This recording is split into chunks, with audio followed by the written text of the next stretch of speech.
Hey, what's up everybody? It's Obi-Wan Kenobrix here. I just wanted to show you today a review of my newest set. This is the Sith TIE Fighter. And I just picked this up the other day. And I know it's gotten a lot of bad press, it seems like, because of the shape. It's compared to a well-known type of ship. But, you know, let's take a look at it and see kind of how that stands up, really. And this is the Sith TIE Fighter, and I want to just give you a quick overview of everything here. Now, the first thing you'll notice is that this comes with a stand, and the obvious reason for that is that without it, it could not stand up on its own. It would just, you know, just kind of do that a little bit, or a lot of it. But I do really like the stand. I think this is very nice looking, and it's sleek and simple. And it really gets the job done. It's pretty sturdy, honestly. The nice thing with how they've set this up is that you've got these two spaces right here and here that just land straight on the top of the stand here. And you've got a smooth part and a studded part. The best way to put it on there is simply to put it down. And there it goes. It's really not too complicated. Now let's talk minifigs for a second. The first minifig is one of the Knights of Ren. Now, his name is not listed anywhere on the box, but if you look on Bricklink, you can find that the actual name for this Knight of Ren is Trudgen. And he obviously has a face only a mother could love. But there's a lot of good detail on his body and on his legs. It's a nice looking piece, and I do enjoy this little scimitar kind of Uruk-hai orc sword that he has there. Next up we have Finn. He has excellent body detailing as well. He's got leg printing also, and he has this neat little satchel that he carries on the side. He also looks kind of terrified in my opinion. Of course there's a second expression you can use on him, but I think this is the face he uses every time he yells, "Rey! Rey!" Finally, of course, it is the Sith TIE Fighter pilot himself. Now, the style of molding on the helmet itself kind of throws me a little bit, but I do find that there's great printing on the body and legs, as we've come to expect, and there's this breather apparatus hose that comes out of his mask into his body as well, and I think that that is a really nice touch, actually. I have not seen this on any other TIE Fighter pilot yet with LEGO, so I think that's a good addition. Now, let's talk functionality on the ship itself. You'll find that in back there is a looks like a kind of an exhaust or engine kind of area here. Now, I'm not sure why this moves up and down. Maybe somebody else knows the answer to that. I don't. But on the front, you'll find that there is both a latch up here, and when you do that, it actually moves that back part down.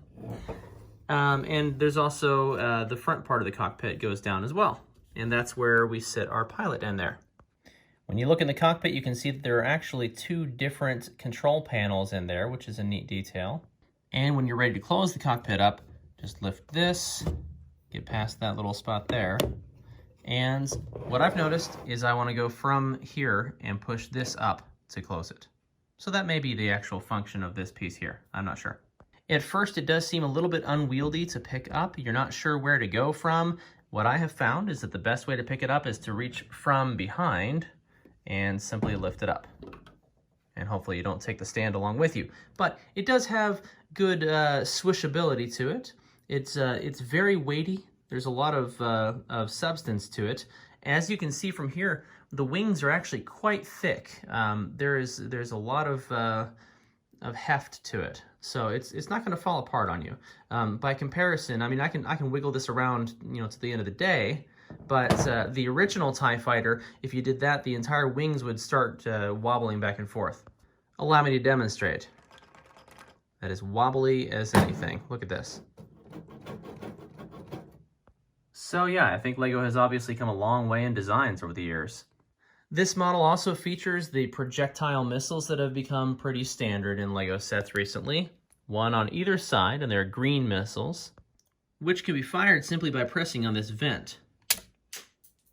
And this is the same method that LEGO used to hide the trigger on the Razor Crest as well. Notice how that cleverly blends right into the body of the ship. So here are my final thoughts. I enjoyed building this. I think it looks really impressive on my stand, along with the rest of my first order and final order sets. I'm not incredibly impressed with the minifigures, Though I do appreciate the hose design incorporated into the helmet on this TIE Fighter pilot, and I appreciate the fact that we get one of the Knights of Ren, though I would really have rather been able to get all the Knights of Ren in the transport ship. But I'm going to be building that again soon here, so you'll be able to see that as well. And Finn, I feel like he's maybe a little bit out of place in this set, but I appreciate having him. I enjoyed the build, like I said.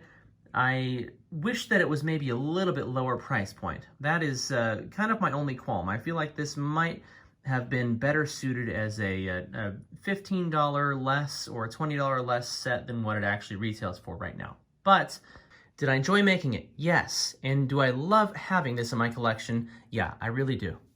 Because take a look at how good this looks along with the rest of my First Order army.